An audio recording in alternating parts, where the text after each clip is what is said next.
Lamberto. I see you trying to hit that first. Vash was up on it, man. He synced it, he grabbed it right out of your grasp, my dude. But welcome on in. How you doing, Berto? How you doing, buddy? Whew. Did it as you were doing it? What a rascal.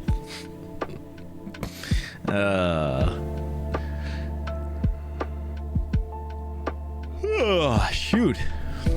Like I said, I'm tired today. I'm feeling like my energy is real low today. It feels like it's gonna be a chill one. Sleepy here, bro. I'm feeling it. But I'm good outside of that, you know? Doing real good outside of that.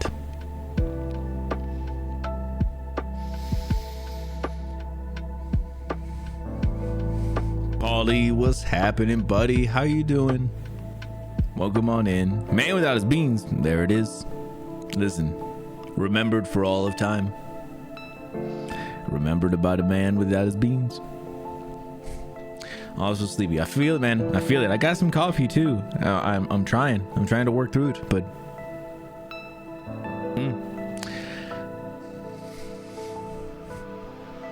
that's right, Cyclo, man. That's you right now, man. A man without his beans. All right, let's get into some news here, you know? Too quick for old Joe. So the first one up, I brought this, I found this one just because I thought this was pretty cool. So Eon announced a plug and play HDMI adapter for the original Xbox. I'm guessing the Xbox was whatever those component cables or whatever those fucking cables were, right? I don't know. I never had an Xbox. You know, like who had an Xbox? Nobody had an Xbox. But the reason I brought this up was because Eon, I've actually used some of their shit before. So they're talking about HDMI adapters for like GameCube and N64. I've used their N64 one, and it's actually fucking great. So I was gonna say, if you have an original Xbox, look out next month. They're gonna be coming out with an HDMI adapter for it. Which does a really good job at cleaning up a lot of the signal and stuff too. But yeah, they always make them look like in the style and everything. I will say they're usually not cheap though. But yeah. Oh yeah, so here it's gonna cost $190. But like I said, it does a really good job at actually making sure that everything looks really good, and it actually does, you know, makes it look nice. Wish you still had it, man. Get one and then pay $190 for this HDMI adapter. Damn. Yeah, my the one that I bought for my N64 was around that price. It was pretty expensive. I didn't even know if I had my N64 over here. I was gonna try and grab it, but it connects on and it looks really nice. It's actually really nice.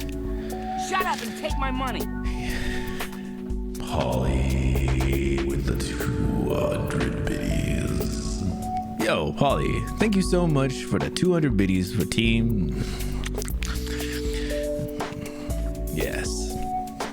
Just not the console? Well, that's what I'm saying, man. Buy a remade refurbished console and then get this $190 add-on. Listen, it's totally gonna be worth it, bro. Totally worth it.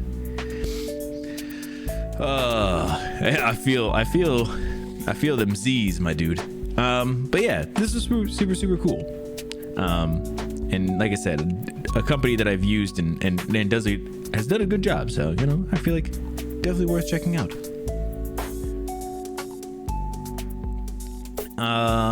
Shoo. I don't even know where this one came from.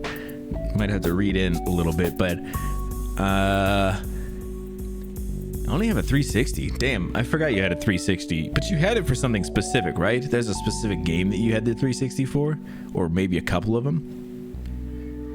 which, I mean, why? That's what you would do. Natalie Portman is up for returning to Star Wars as Padme, but Lucasfilm hasn't made the call yet. Star Wars prequel trilogy starred Natalie Portman is up for returning as Padme, if Lucasfilm were to ask. Okay, responding to fan questions for GQ's Actually Me series, Portman replied to a Reddit post that asked if the character could ever return. I have no information on this, she said. No one's ever asked me to return, but I'm open to it. Though her character's main story was completed in Revenge of the Sith, a potential return for Padme would follow in the footsteps of co-star Hayden Christensen and Ewan McGregor. Yeah, it could be pretty interesting. We could do something. They could figure something out. I'm sure of it.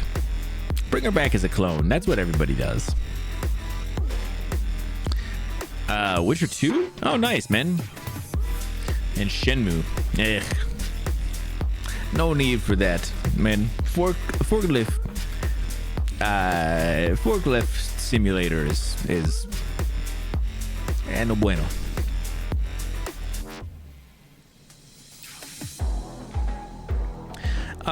No, for real, that's actually pretty cool though. I didn't know Witcher was Witcher only on the 360? I thought there was something else that was on the 360 you had it specifically for. I'm gonna get a forklift emote now. Damn, that's gonna be sick, bro. Make sure it's an animated one so you can get a little bit of the lift and stuff too. You need the lift, you know? Not even hollow. That's how you say that, right? Hollow? 360, yeah. I think I have Witcher 2, but I have it on PC, so.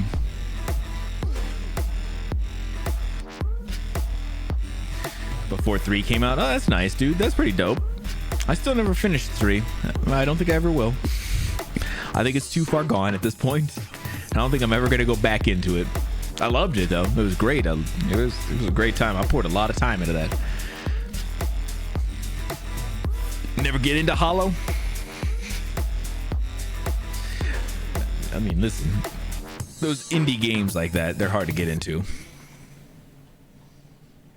Those indie titles. But yeah, I thought this was pretty cool. Natalie Portman was pretty awesome in the originals. So, you know, or the original prequels, whatever. But yeah, I wouldn't be mad.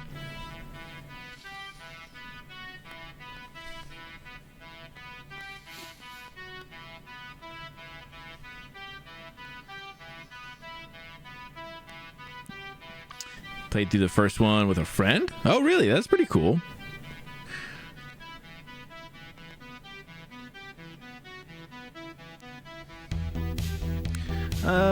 Cool.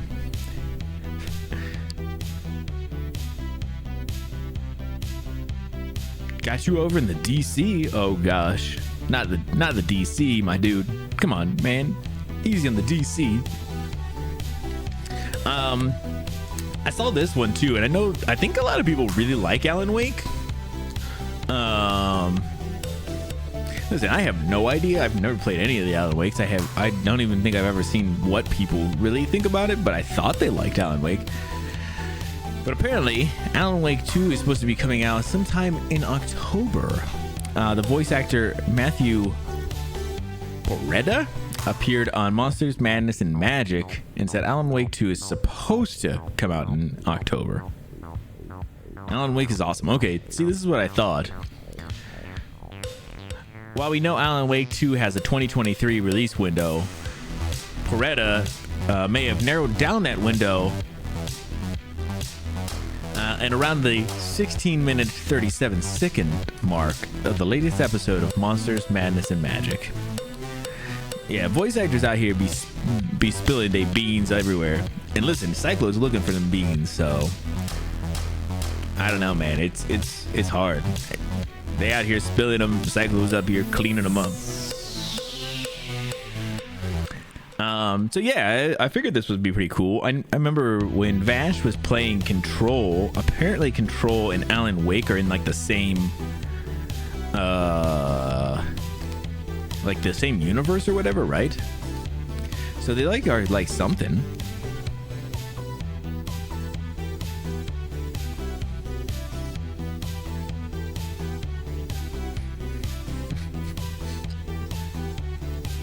What are these beans doing for you? I'll never know. Listen, nobody will ever really know. Nobody actually knows.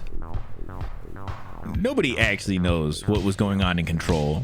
That's just a game that you just play through and potentially you're having some fun. Potentially you aren't. I don't know. I remember I played a little bit of it. I like streamed like a couple hours of the beginning of it, and I thought it was like, ooh, this is pretty interesting. And then I never went back to it, and then I watched Vash play it, and I was like, cool. Glad I never went back to that.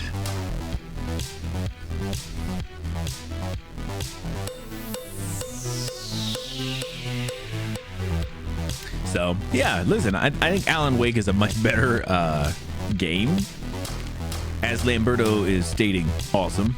So yeah, definitely be on the lookout for a confirmation of October.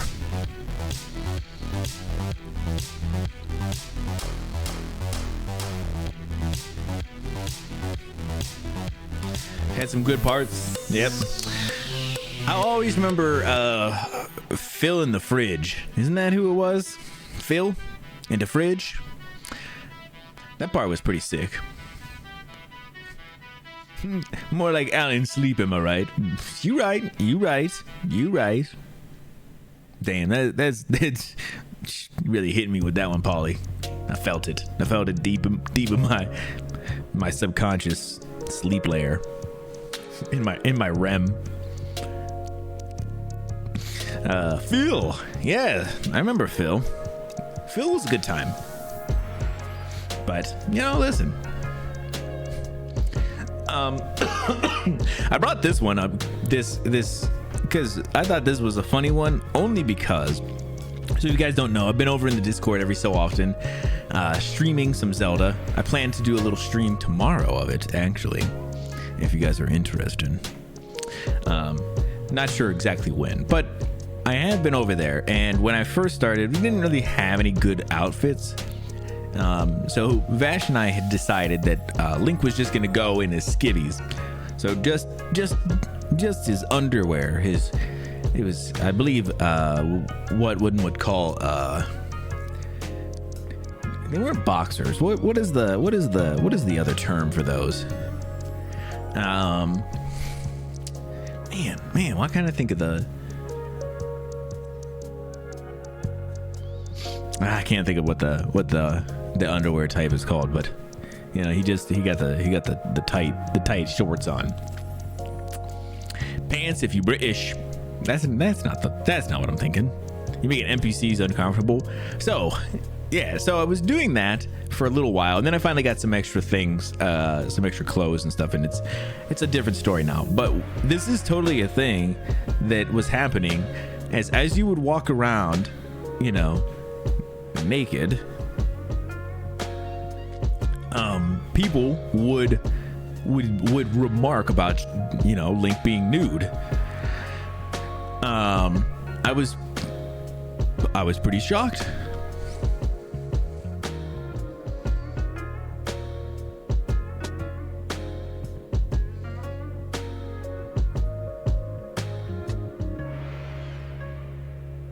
Oh, yeah. So, like, this first one was showing, like, one of the Construct stewards saying, like, you look cold.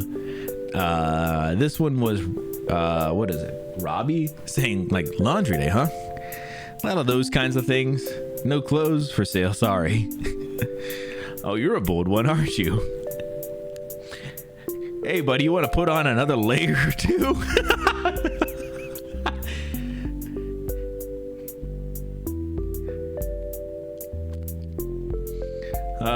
Yeah, so there's like this article has like a ton of the interactions that it can happen, but I've actually had happen where they've commented on Link, and I just thought that was pretty hilarious. What a weird addition.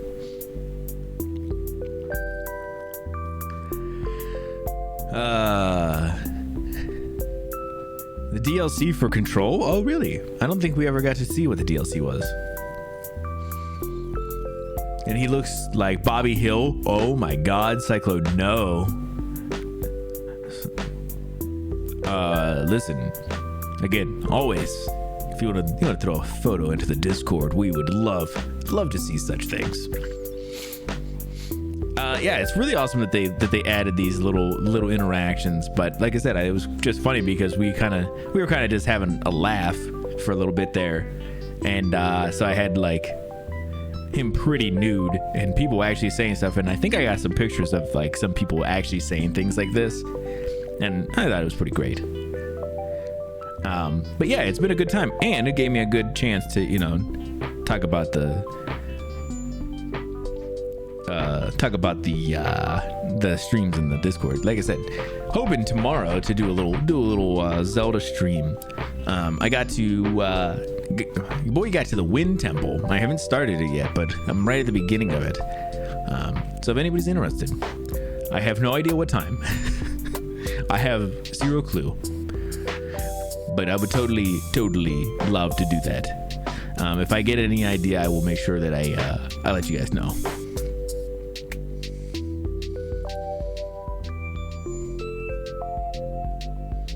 Oh wow, these are pretty hilarious. Holy smokes.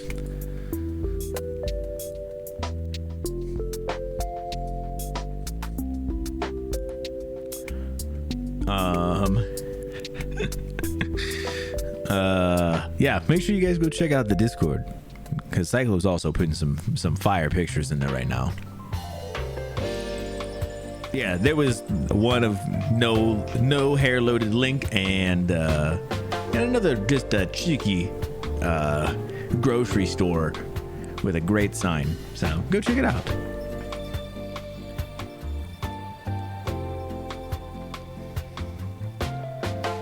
All right. I saw this the other day. I have no idea anything about, how it performs or anything. So I want to say that all up front before we get into this. But apparently there's a third-party screen that you can put on your Steam Deck that will boost it from 800p all the way up to 1200p.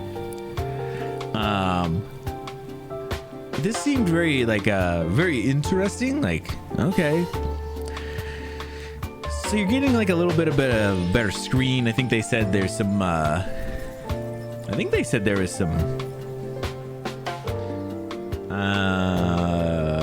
the Deck HD is a 7-inch IPS display with a refresh rate of 60 Hertz, which is, fine, and 400 nits, which is the same as the Steam Deck. The biggest difference is that it is full HD at 1920 by 1200, and it has a 95% sRGB coverage opposed to the Steam Deck 67, which means it's going to be a little more color accurate.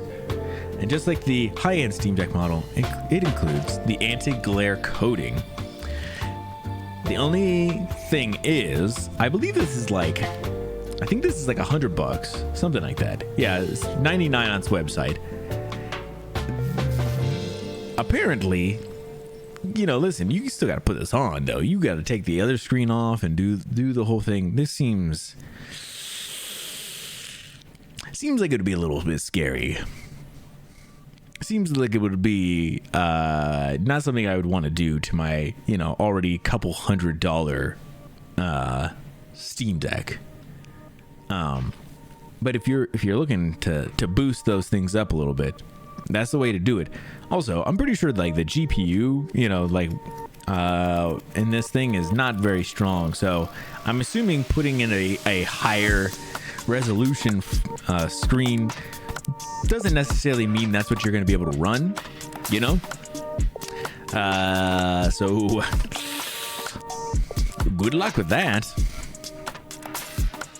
Yo, Casper, what's happening, buddy? Welcome on in. Yeah, how you doing, man? How's the PlayStation been, my dude? Getting to play anything outside of Ratchet and Clank? Anything outside of that? I think you were saying some Destiny 2 you were gonna play. So Oh, maybe you told me. I think you told me that you were playing. Did you tell me it was God of War? Man, my memory is killing me right now. The screen doesn't sound worth the trouble. Exactly, which is kind of my point. You know, unfortunately, I think it's a cool idea for some people, but it also just seems like it would be a pain. It's mostly running on my TV, so I'm sure the card can handle it. Are you running it at native resolution then?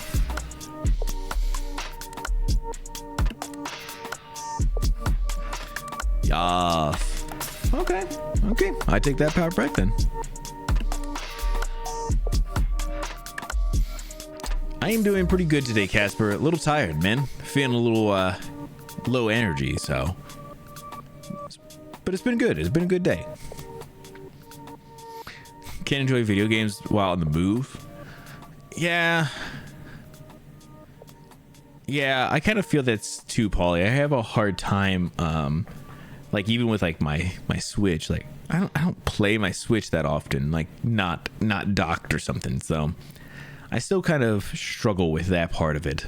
And kind of the same thing like Cyclo saying, like he's mostly running it on his TV, so it seems very difficult to find that reason to have it undocked and go somewhere with it. Like I don't have a whole lot of going out and doing stuff where I'm gonna want to play a game or something, you know? Like I don't have like a big can enjoy them in a car, can enjoy them at a bar, can use it on the can use it on the dam. That's true, Cyclo. I don't have like a commute to work or something. Like I drive to work, you know, so when I'm at work I'm not usually having time to play, like stuff like that. I don't know, there's not really a reason why I would have, you know. I don't know. I get it though. For some people, it's great, and I really wanted a Steam Deck, but then there's definitely a point of me thinking like, what am I gonna do with this? So I didn't get to. I'm speaking for y'all. Listen, we're all feeling it, man. Energy's a little low today. I'm gonna keep on saying it. That's how I feel. I'm like I am tired, but mostly I just feel like everything is kind of slow motion today, you know? It's not as intense today. Cars in the shop, and there was a coffee shop across the street. See, I can understand that. I can get that. I always set up like my stuff like that. Like if I'm gonna like take my car somewhere, I'm usually like finding a way to like not be at places. So like, you know, getting a ride somewhere else or something like that. I get it though.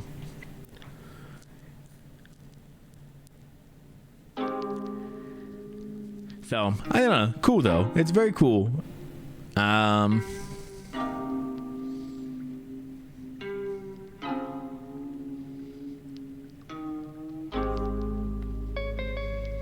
Oh my gosh. Y'all in a rap battle? What's happening out here? All right, this is a sad day for us all.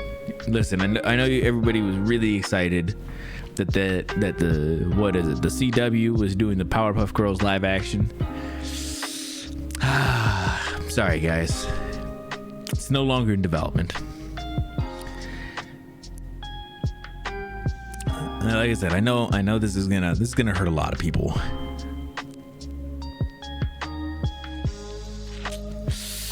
Wait, what? I know, right? You really hurt down. No. Don't mask your pain with jokes, Vash. We know, bro. It's a hard one for all of us. You know, this obvious live action show that everybody knew was happening and was excited for, you know? Can't believe it. gone too soon. Following a report from TV Line regarding the network's fresh wave of cancellations, a spokesperson for the CW confirmed to IGN that the live-action take on the Powerpuff Girls is no longer going ahead.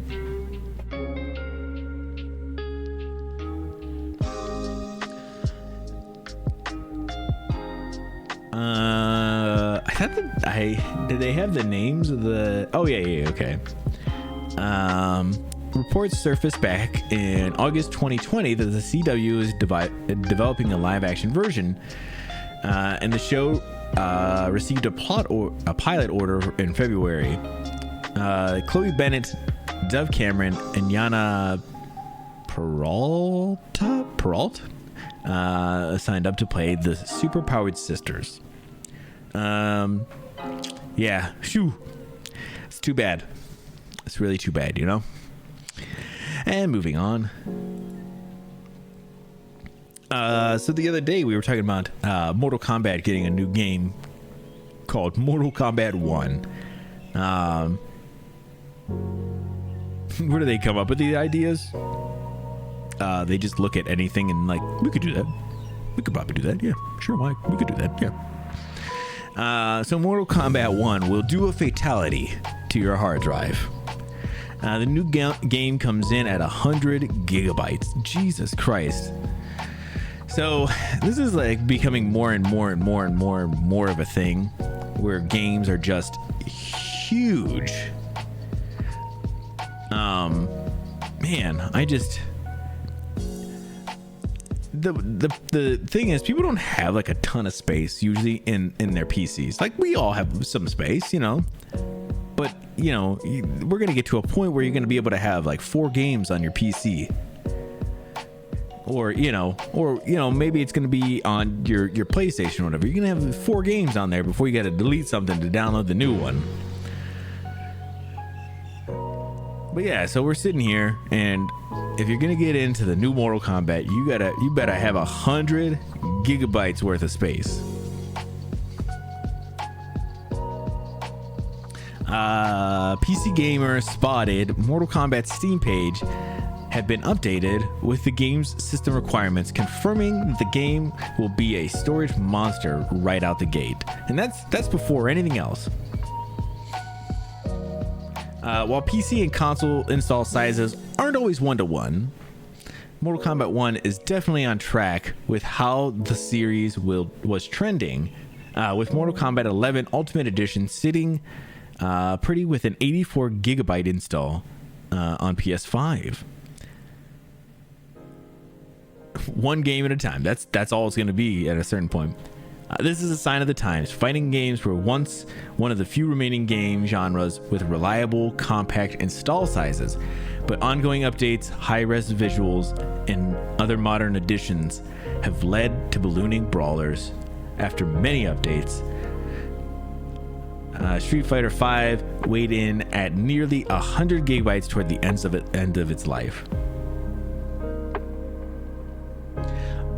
This is something I didn't get to talk about too. I'm pretty sure, I don't know exactly how, but Jean-Claude Van Damme is going to be in the new Mortal Kombat.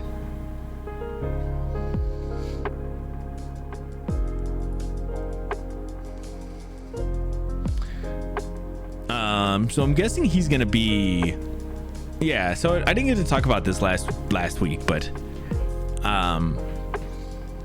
I think he's going to be playing Johnny Cage. After 30 years of trying, Jean-Claude Van Damme is coming to Mortal Kombat. The man behind Johnny Cage will be Johnny Cage. So Jean-Claude, I think, was like the inspiration for Johnny Cage. And, you know, obviously they made him much more of a douche and everything than Van Damme actually probably is or whatever. But now he's actually going to get to be in it. And like I said, it sounds like he's going to be Johnny Cage in the new game. Oh, hold on. Okay. Even more intriguing is the fact that actor Jean-Claude Van Damme will make an appearance as Johnny Cage in MK1 thanks to a character skin. So there's gonna be a skin that'll actually skin him as Jean-Claude. Yeah, Casper, bro, that is super cool. So Casper is, talking about some basketball stuff. So the Denver Nuggets won the other day over the LA Lakers, and they are going to the championships. So now they are just waiting to see who's going to be the winner out of the East, because the Nuggets are the winners out of the West. And then there will be a series for the championships. So it'll be the Nuggets versus somebody, most likely the Heat. I hate to do this to you, Casper, my dude. I'm a Heat guy. I'm a Jimmy G buckets, my dude. First finals appearance is super cool, man. Super excited for you. Listen, if the Nuggets win, I'm not upset, because that's historic.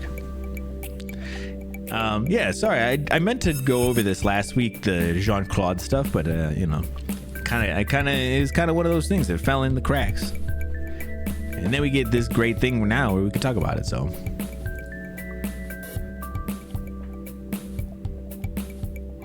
I don't have much coffee left either, so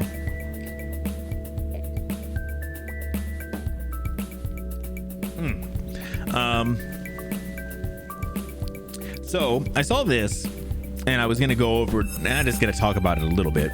But so Polygon has this article that says there's already a lo-fi take on Zelda's Tears of the Kingdom music, beat to defeat Ganondorf 2. And I thought, wow, that's pretty cool. I love me some lo-fi music. This would be great. The music in Tears of the Kingdom is already so like beautiful, minimal, kind of one of those things you could do something really fun with it. So I go into this playlist, and it's in the Discord if you want to check it out. So I go into this, this video, whatever, and I'm checking it out. And it is a ton of music from Zelda that has gotten the lo-fi treatment. I just want to make sure that everybody knows, if you do check this out, it is not just Tears of the Kingdom music. I didn't even go through and see how much Tears of the Kingdom stuff is actually in there. But I feel like this is false advertising. I think, there's some stuff in there. But just be warned. So if it is something that is interesting to you, it sounds like it was pretty good. It was definitely worth checking out. But I'm still listening to the Brambles soundtrack. Same. I'm just saying, if somebody wanted to, they could check it out. It's fine. It's not great. It's fine though. Listen, it's worth checking out if you're interested. Here we got a God of War creator called Tears of the Kingdom. I did not. And which God of War creator? The original? The new director of Ragnarok? All of these things. Called it ugly graphic wise, and bro, it is ugly. Yeah, he's not lying. The game is its art style does a lot for it, but it's not a graphically intense, beautiful game. It just isn't. Everybody knows that.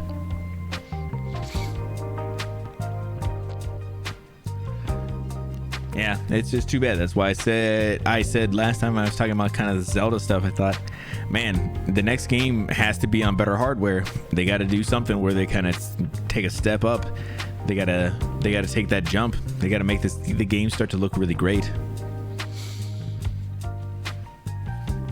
The Johnny Cage skin, yeah, I'm excited to check out and see what they do with that MK1.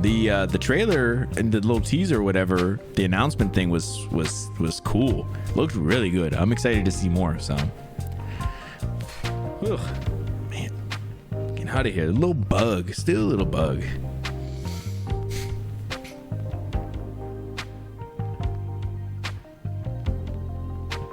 Damn.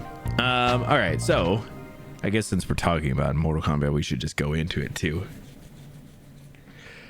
Okay, so Mortal Kombat 1 will include the boys Homelander, DC's Peacemaker, a retailer says. Okay. So apparently there's already some rumors about like some DLC packs or something like that. I that's what I'm guessing.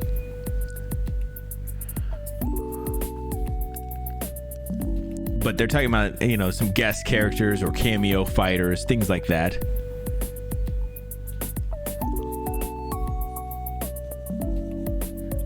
So roster will include a lot of the normals, you know.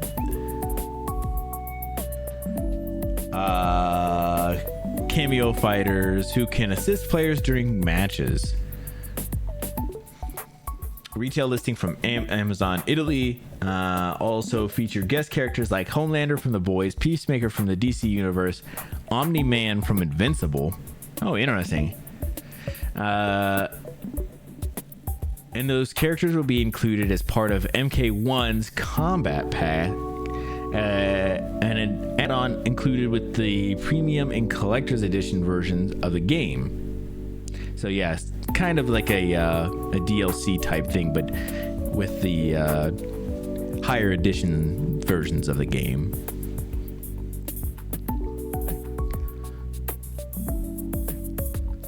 So yeah, that was pretty interesting. There's definitely some craziness, and it's not like this is something new for Mortal Kombat. They are always bringing in random crazy fighters and stuff and doing weird things like that. So not above them or beyond them to do any of this. I thought it was pretty interesting.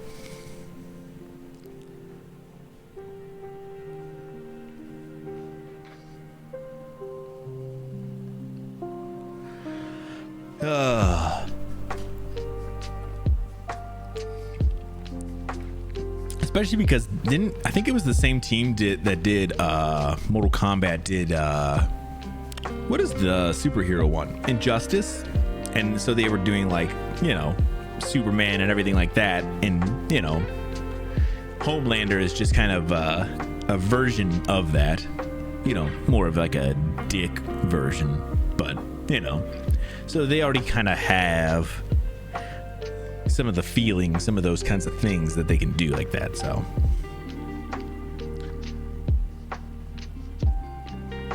definitely cool, definitely interesting to see, especially as the game gets closer and closer and they get to start to announce some of the stuff, not just have it being leaked.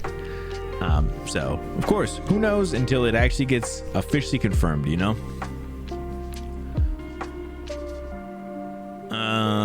Oh yeah, this one was pretty interesting too, because I have no idea how this works or anything.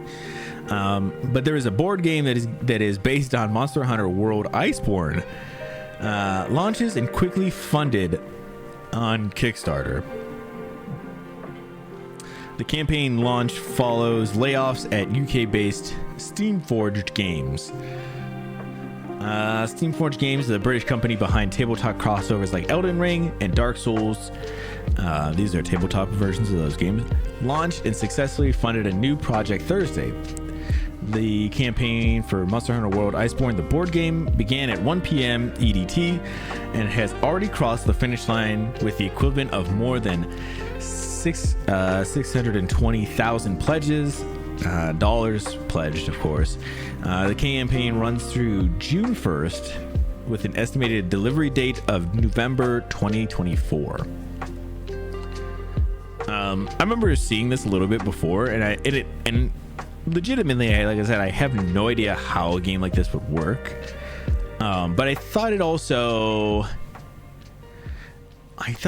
kind of looked interesting because you're getting some figures and stuff like that, and the figures could be really cool. There could be some additional things that could be really interesting. Do they have the... Is this the Kickstarter?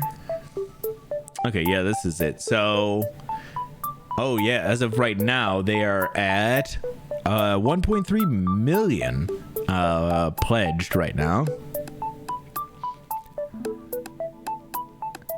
With 8 days to go. Holy crap, they're really running through this bad boy. I recently seen the Monster Hunter World one. It looks wild. Just got it? Wait. He just got what? The board game? The Monster Hunter World one? Is the Iceborne separate than that? Really? So it's two different things, huh?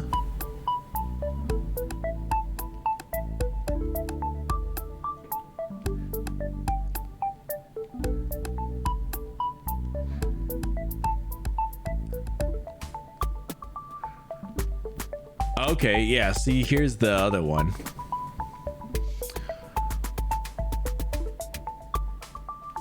Okay.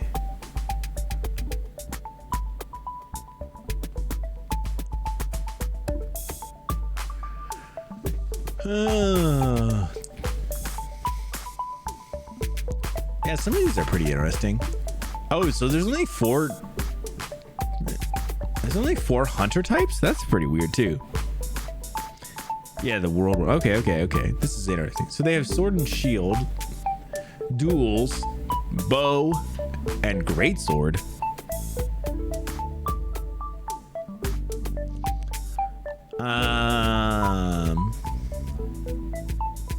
Trying to see. So they have a couple of monsters and stuff. Rajang.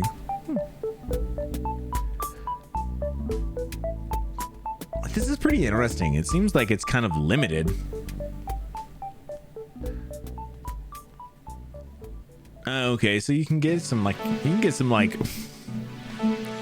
this is so weird. Yeah, it's interesting. It's a Kickstarter, right?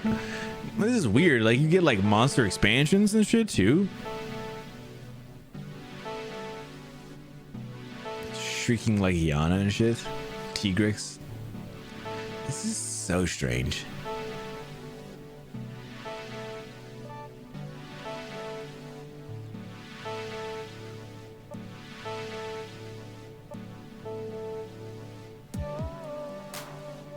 It's a money sink. It is. Yeah, you could just look, you could go crazy on these.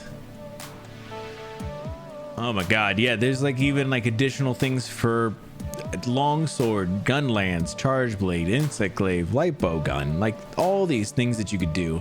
Hell, apparently you can play a demo of the game.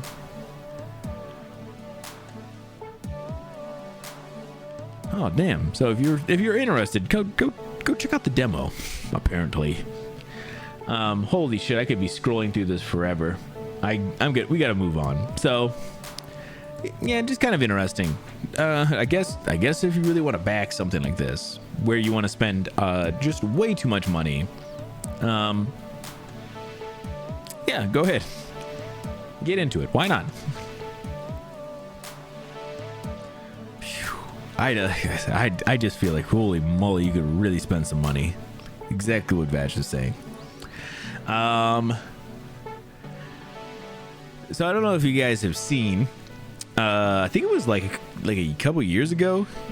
Disney World was kind of showing off this immersive Star Wars hotel known as the Galactic Star Cruiser, where you would pay thousands of dollars to do like a couple nights stay and to do like an immersive Star Wars kind of stay at this place.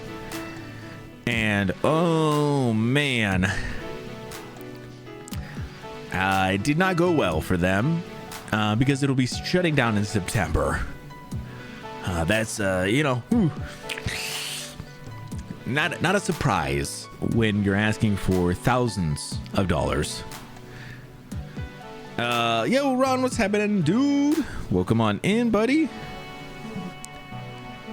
Hey, Ron, I'm sorry, man. We're not gonna be able to do the Star Wars cruiser at Disney World, buddy. I'm sorry, man. Wonder how much they spent on that. Oh, so much. So here, I'm going to get into some of the details, not of how much Disney spent on it, how much you would spend going. So Star Wars Galactic Star Cruisers is a large-scale immersive Disney World hotel experience with surprising ties to the Star Wars canon, which, how is it surprising? Is setting sail for its final voyage this September. The 2-day Star Wars themed resort hotel experience first opened on March 1st, 2022. Okay, this is just last year. With a starting price point of $4,809 for a 2-person week-night experience, and ranging all the way up to $6,000 premium 2-night experience.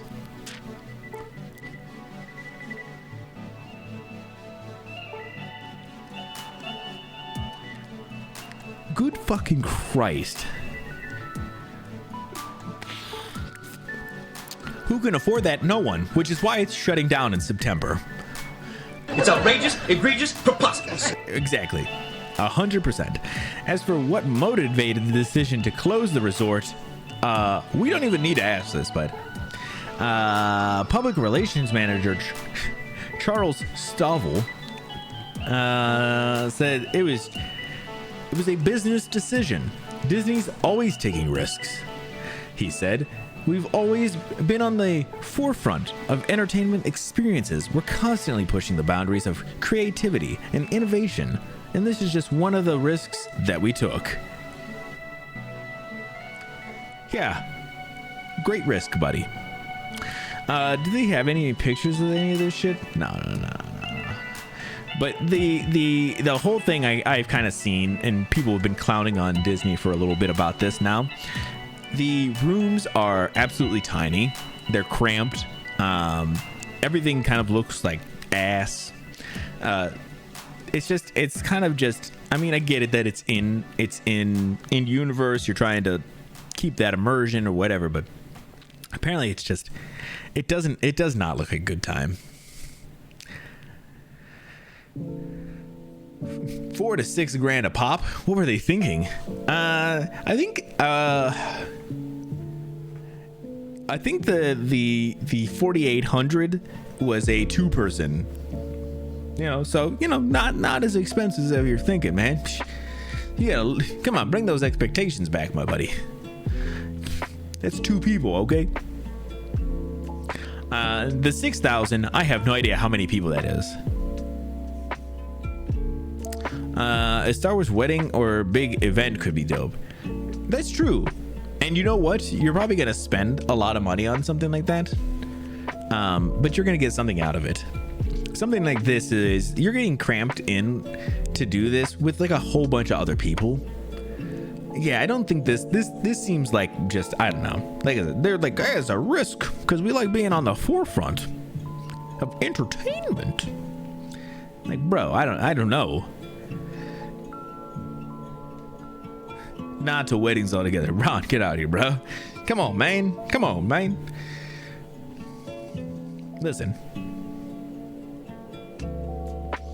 Ron went to a wedding the other day too. He had some Star Wars socks on. I don't know what this dude's talking about. So yeah, listen, if you really want to go, who knows what the prices of these last cruises are going to be, but the last one's going to be on September 28th to the 30th. So make sure you get your tickets quick, guys, because who knows what's going to happen. Or don't, because it's a stupid idea. Just saying. Yeah. Agreed. So Power Wash Simulator is going to get a Bikini Bottoms DLC pack for SpongeBob. I don't know if you guys have seen any of this Power Wash Simulator game. It's really weird. I mean, it is and it isn't, because it's exactly what you think it is. It's a power washing game where you power wash dirt.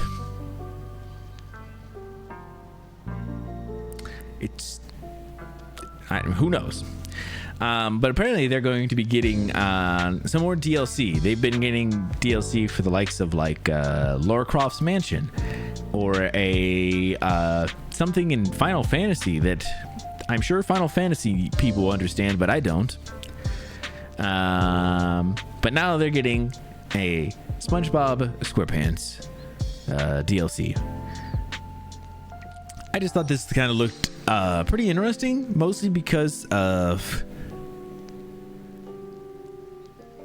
the art style and everything. Pretty spot on. Still won that game, right?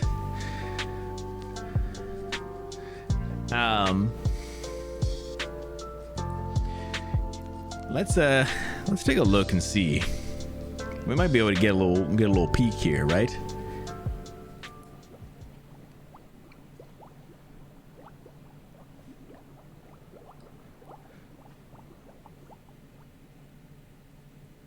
Oh, that's what we get?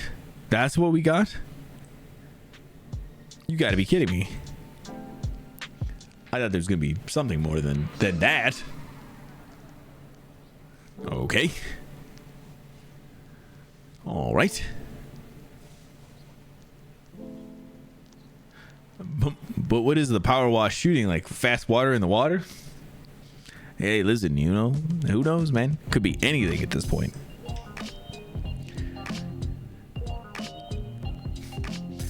If it works and it's following the show's logic, bro, the show's logic is whatever. It's all over the place. So look out this summer for a SpongeBob DLC to Power Wash Simulator. If that's something that is, tingles for you, you know.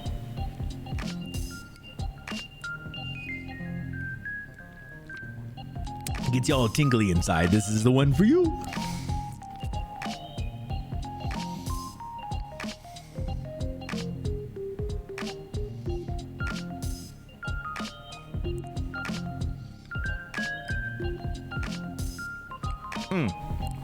Finish that coffee off. Love SpongeBob. I'm for it, bro. You could just stream it. You could play it, stream it, show it to us. Give us that goodness.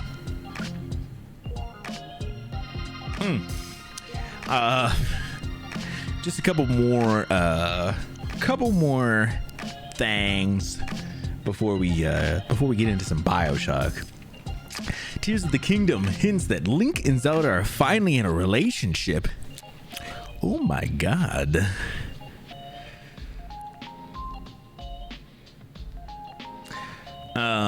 There is an update to this, so we'll go through the original first. On Twitter, Patricia Somerset responded to an article. Oh, this is the update one, right? Where's the original? Oh, since the beginning of Legend of Zelda series, Nintendo has remained ambiguous over if Zelda and Link are in a relationship or strictly friends, or even siblings. But Zelda's voice actor, along with a key location in Tears of the Kingdom, has apparently hinted that the two are in a relationship. I won't go too far into it because I'm hoping they're not going to spoil anything too much crazy in here. In an interview with The Gamer, Zelda's voice actor, Patricia Somerset, revealed that she believes Zelda and Link are in a relationship. I know that Link and Zelda are in a relationship with each other. It's active. There's a lot of care and a lot of listening. And I just love that about it. However, she also appreciates how Nintendo's lack of confirmation can leave things open for interpretation.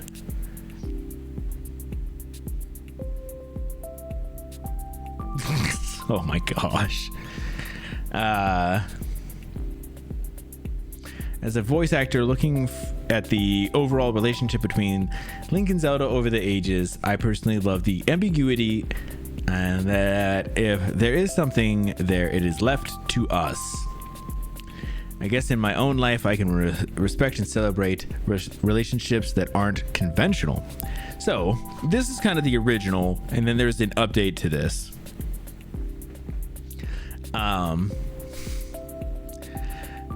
An update as of yesterday, Zelda's voice actor Patricia Somerset has responded to her previous comments about Link and Zelda, saying her words were misconstrued. On Twitter, Somerset responded to an article about her previous comments where she previously said a lot of listening, loving, whatever. Oh, because this person says, voice actress says Link and Zelda are in a relationship. And she says, nope, my words are misconstrued and the context is removed to imply something I did not intend for the sake of clickbait. We are all in a relationship with others. That is misleading, a misleading headline, and I don't appreciate it. Not cool. Okay.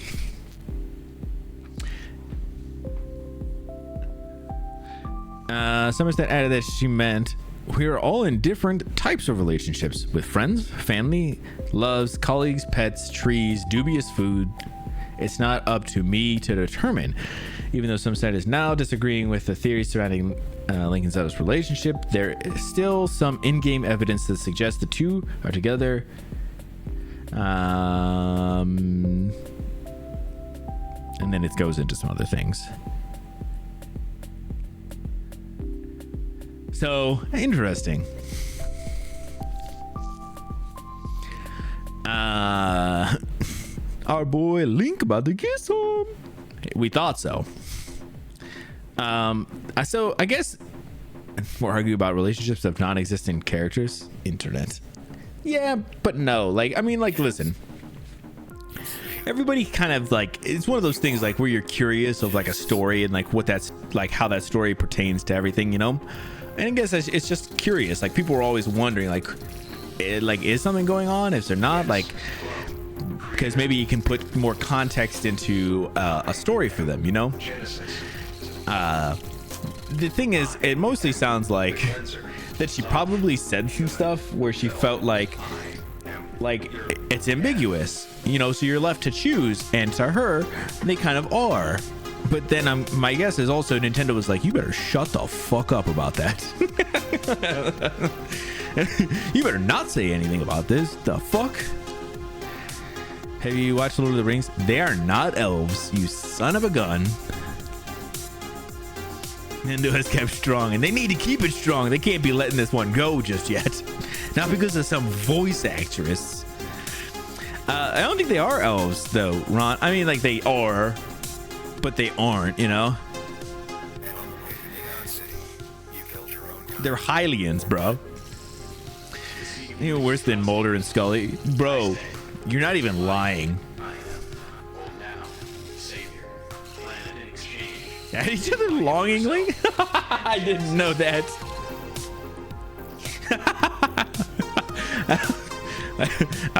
Okay, well, listen.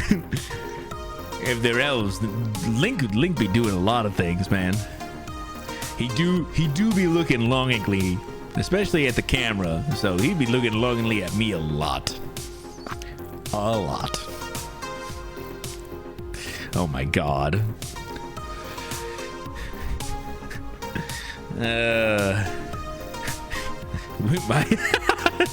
We might be as well.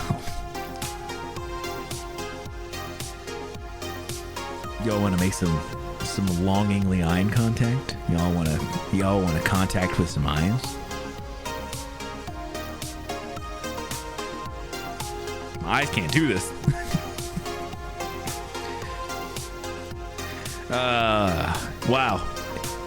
Wow, Ron really bringing the heat today with that one.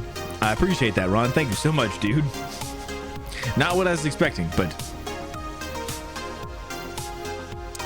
all right, well, let's move on from this, because it sounds like they were like, hey, we have an idea.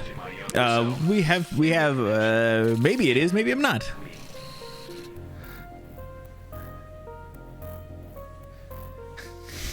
I'm so, I mean, loved. Loved out. God damn it. Jesus. Listen, my eye is all dried up now because of that, man. I need to lube this bad boy up after that. All right, let's move on. Apparently, Disney has a finished Alien vs. Predator anime series it isn't releasing.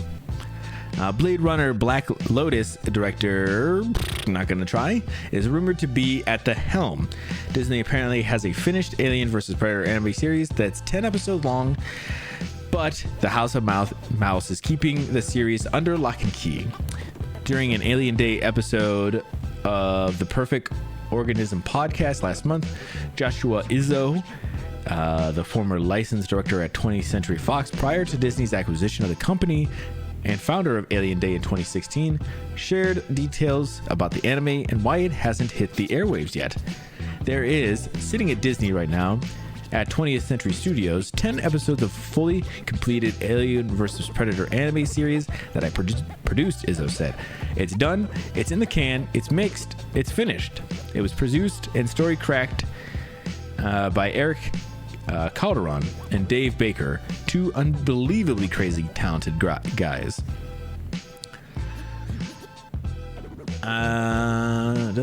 Before it became an anime, Izzo said he had pitched the idea of Alien vs. Predator anime series to the home entertainment head David Bixler, who championed the project.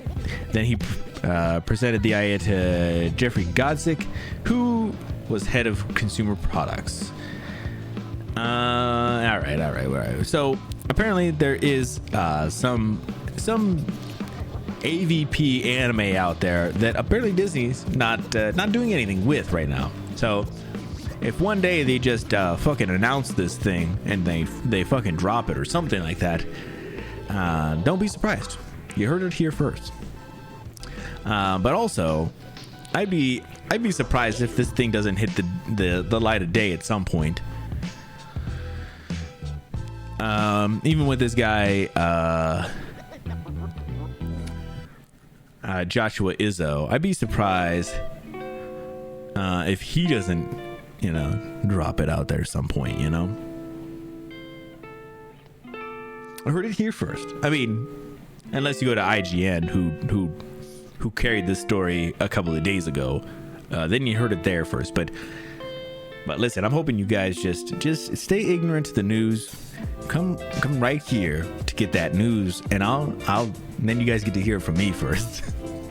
And then when it comes out, y'all can comment under those videos where you saw it. All right, let's move on. We got 2 more left.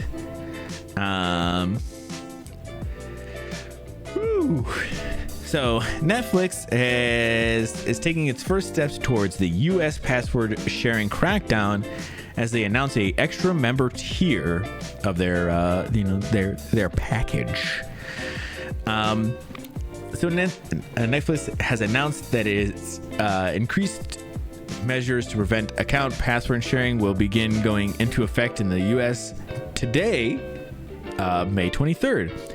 The streaming giant said U.S. accounts who are suspected of password sharing will receive an email today, which you can read in full below, which says, in part, your Netflix account is for you and the people who live with you in your household. Oh my God, that is so fucking funny. Okay, so hold up. Hold on, Bash. Wait a second. There's more news to this. In addition, it also announced the option to add an additional user to an existing Netflix account, allowing someone outside of your household to use your membership, but it'll cost you an extra $8 per additional user per month. Wow.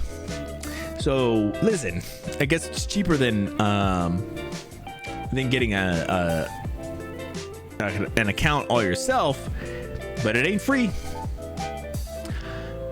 Netflix explains further on the new features on its help page, which explains that accounts owners now have the option of buying another slot for someone outside of their household, while this extra member will have their own profile and password. Their slot will be paid for by the owner of the account. They also must activate their account in the same country as the account owners, and cannot create additional profiles. Additionally, Netflix highlighted its new transfer profile feature, which will allow anyone using someone else's account to move their current profile onto a new account if you need to move. Password sharing, which sees a single account holder share their login details with several other households, has been a target of Netflix for a while. The company said in January that it is preparing to begin converting borrowers and later revealed a new premium features available to subscribers. So yes, be aware if you password share, it's gonna start to come into effect here. Is it cake anymore? No. Listen, Paulie, I totally watched Is It Cake, and actually pretty good show. It's all about growth. I mean, that's true. It is about growth. Capitalism. Yeah, I mean, listen, there is a certain level of like, yes, this sucks, but it is also like, yes, they're trying to make money. They're trying to be a business. I feel like part of it is that, but then I also feel like they don't understand, like, I think this is gonna force a lot of people to just not use Netflix. Like, people are gonna be like, yeah, okay, whatever, I'm just not gonna use Netflix then. I think it's gonna be hard to convert people. I think there will absolutely be people who convert. That's not even a question, but how many people? I don't know. So yeah, it's going to be interesting going forward to see how this whole thing works, I would be interested to see if we get any people, who come around or anything who have had anything happen with this, in the future. I'd be interested to hear some updates.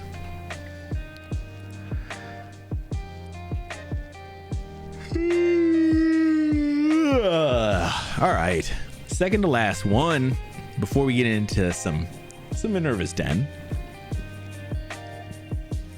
There's a Las Vegas neighborhood naming its streets after Pokemon. Catch me at the corner of Charmander Lane and Jigglypuff Place.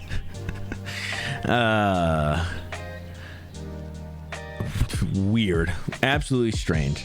Imagine writing a letter, doing some online shopping, or filling out a form and getting to write a street name that was also the name of a Pokemon. For the new residents of Serenity Place, a neighborhood in Henderson, Nevada, the dream will be a reality.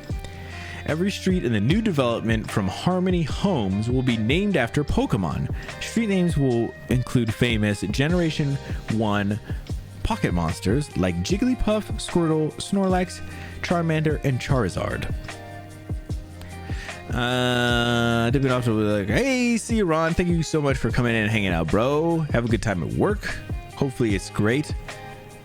And I'll see you soon, bud.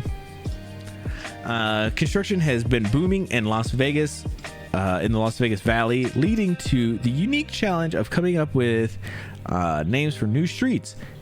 It's really, really hard to name streets in this town. Andrea Miller, a construction manager at Harmony Homes LLC, told KLAS 8 News Now, holy fuck, a news channel in Las Vegas. In order to create street names, a developer must figure out the number of streets and then submit double that number of names so that they may pass jurisdiction to determine whether they've already been used, among other concerns. Whew. This is not what I was expecting. So here's some of the pictures of just some of the, the names, of course.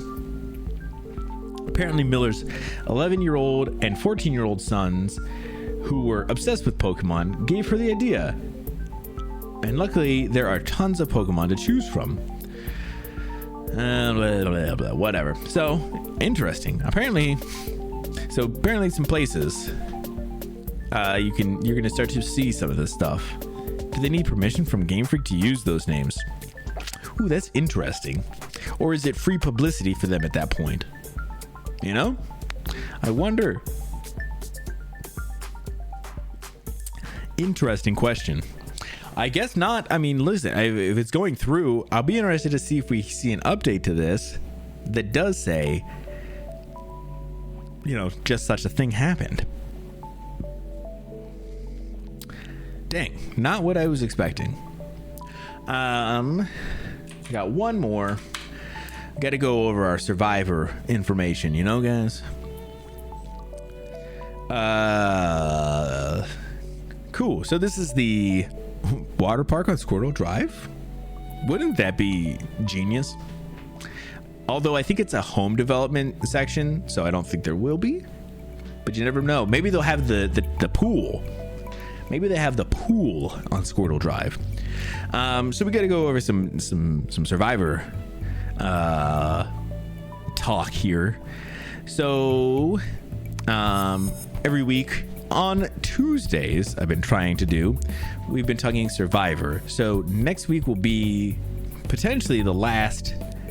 Well, I don't say potentially. It will be the last Survivor Tuesday, as the show will be finishing its run of this season on Wednesday, tomorrow. I'll probably not watch it until Thursday, so, you know, just so you guys know. So on Tuesdays, we go over Survivor. We talk about who was voted out, but I also go over the bet that me and my girlfriend have. So at the beginning of every season, the beginning of the first episode, you know, at some point we have to make a choice on who we are going to take as our survivor. Each of us takes a separate person, and so you're trying to choose the person who's going to go the farthest. And every time your person gets voted out, you have to take a tally beside your name. We have a little chalkboard, and you have to choose another person before the voting of the next episode.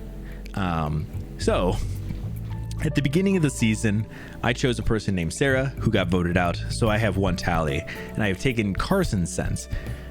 My girlfriend took Franny, who got voted out, so she has a tally. So now we are tied 1-1, and she took a person named Carolyn. So as of last week, the person who got voted out was a person named Jamie. Kind of came out of nowhere. The whole episode was kind of a misdirect, so they were really gunning for like Carolyn and Carson, which is hilarious because that's our two people. But the whole episode, the whole way that they were framing everything, that it was going to be Carson or Carolyn, because everybody's realizing that they're the best players still out here. And so it's this whole thing right now. But it ended up just being Jamie, which ended up being fucking nothing. But now we're getting down to, what is it, the last 5 here? Yeah, Jesus. So next, tomorrow, like I said, I watch mine usually on Thursday nights. But they will be doing the finale, which will be, I think it's like a 2-hour finale. It's fucking intense. But we're going to find out who the winner is. And shoo. So we get down to the end. We'll kind of 2 hours. Well, 2 hours if it's live. We watch it off of Paramount Plus, so it's always, you know, no ads or anything in between or anything. So it's usually shorter. So I'll go over kind of how the ending will go for our bet. Again, the bet is, I guess I didn't even explain this, but the bet is not even for anything. It's just for fun. Keep it interesting while also watching, this very weird but entertaining, reality show. So if your person gets voted out towards the end, you still have to choose another person, and you still take a tally. So the way that we did it in the past, and we haven't really decided, I think it's kind of a year-to-year thing, is we will make the last vote. So if your person loses at the final in the last 3, you take 2 tallies. So it makes it so that if, say you were me and last year your person made it all the way to the end, the first person you chose, it gave a little bit of hope to him, who did end up beating me, I think, both years because of that rule. So her person would win and mine would lose then, and she was able to bury me with those 2 tallies. So we'll see. It's a lot closer this year, so it may not even be a thing we have to do. Could just be a straight up win. We'll definitely see. Yeah, I need to write this whole thing out so I can explain it better, hopefully next year or next season. I don't think the season starts back up in fall or something like that. But yeah, we're getting down to it. All you guys need to know is we are 1-1 right now, tied up. And by next week, you guys will know who won Survivor and who won me and M's bet. Yeah, fall is not too far at all. You right? With that, let's go ahead and wrap up the news for today. Appreciate y'all coming by.